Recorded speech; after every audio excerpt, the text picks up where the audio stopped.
Ben Sohbet Biçer, kulak, burun, boğaz hastalıkları ve baş boyun cerrahisi uzmanıyım. Toplumda yaygın olarak görülen hemen herkesin kendinde ve yakınlarında gördüğü horlama sorunundan bugün bahsetmek istiyorum. Öncelikle horlamayı ikiye ayırmak gerekiyor. Birincisi basit horlama dediğimiz aşırı yorgunluk, aşırı stres, aşırı beslenme, alkol, uyku ilacı, sakinleştirici ilaç alımı veya uyku pozisyonuna bağlı görülen horlamadır. Bu horlamada uykuda nefes kesilmesi veya uykunun bölünmesi görülmez. Bu tür horlamalar basit tedbirlerle ve basit düzenlemelerle kolaylıkla çözülebilir. İkinci ve en önemlisi uykuda nefes kesilmesinin görüldüğü, uykunun sık sık bölündüğü, sleep apne sendromu dediğimiz durumdur. Bu durum mutlaka tedavi edilmeli, mutlaka önemsenmeli. Aksi takdirde çok ciddi sonuçları olabiliyor. Orta ve ileri derece şiddetli durumlarda kalp ve damar rahatsızlıkları, gün içinde sürekli gerginlik, konsantrasyon bozukluğu, stres, uykuya meyil görülebiliyor. Hatta trafik kazalarının ve iş kazalarının önemli bir kısmının sebebi bu apne ile beraber, yani uykuda nefes kesilmesiyle seyreden horlamalardır. Horlamalar genel olarak 3 sebepten kaynaklanır.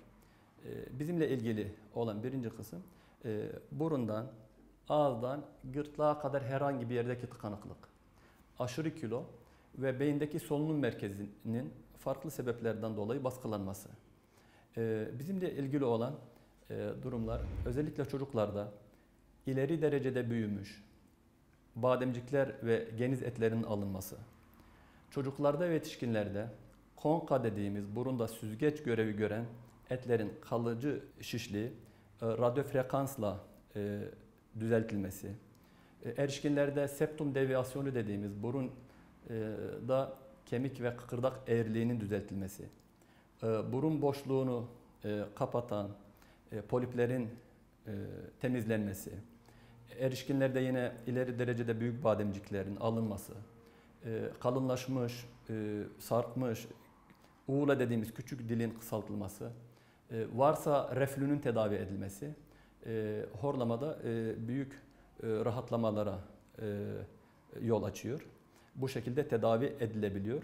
Bazı hastaların polisomnografi dediğimiz uyku testine girmesi gerekiyor.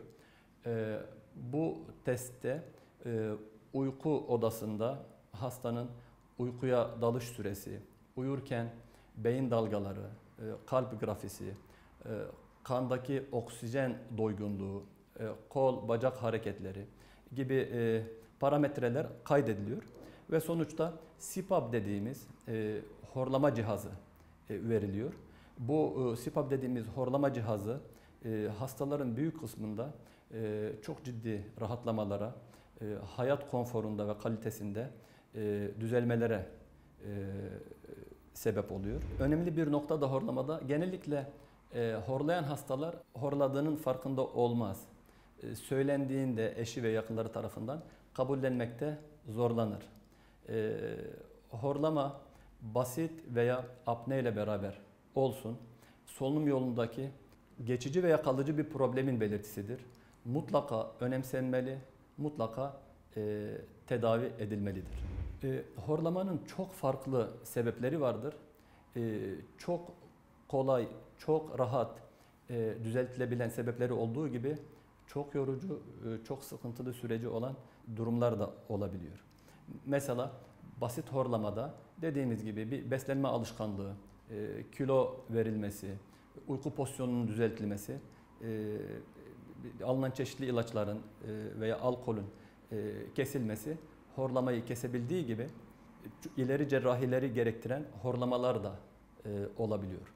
Mesela çenesi küçük ve geride olan hastaların, dili büyük hastaların tedavisi daha yorucu, daha sıkıntılıdır. Ama çocuklarda bir bademcik ameliyatı, geniz eti ameliyatıyla tamamen rahatlayabiliyor. Erişkinlerde septoplasi dediğimiz kemik hırdak eğriliğinin düzeltilmesi, poliplerin temizlenmesi, yani çok rahat, çok kolay cerrahi müdahalelerle düzeltilebiliyor. CPAP dediğimiz cihazın uygulanması hastaların büyük kısmında çok rahatlatıcıdır ama cihazla yatmak elbette ki çok konforlu bir şey değildir. Fakat sonuçları çok güzeldir. Özellikle orta ve şiddetli apne dediğimiz uykuda nefesin kesilmesinin eşlik ettiği horlamalar kalp ve damar rahatsızlıklarına da sebep olabiliyor.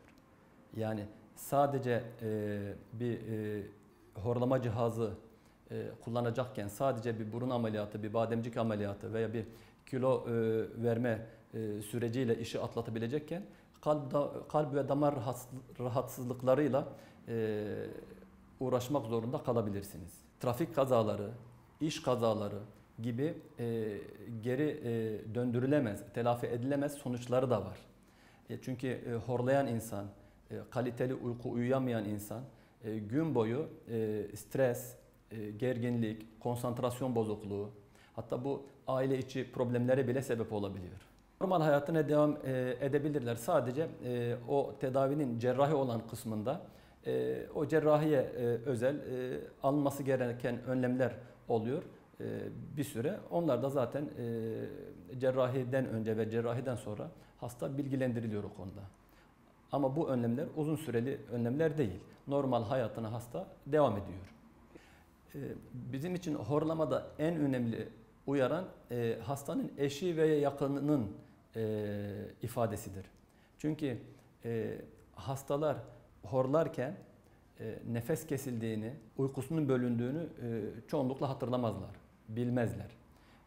Horlamasına uyanan, kendi horlamasına uyanan hasta bilebilir ama kendi horlamasına uyanmayan ve nefes kesildiğinde uyanmayan hastalar horladığının ve nefesinin kesildiğinin farkında olmaz.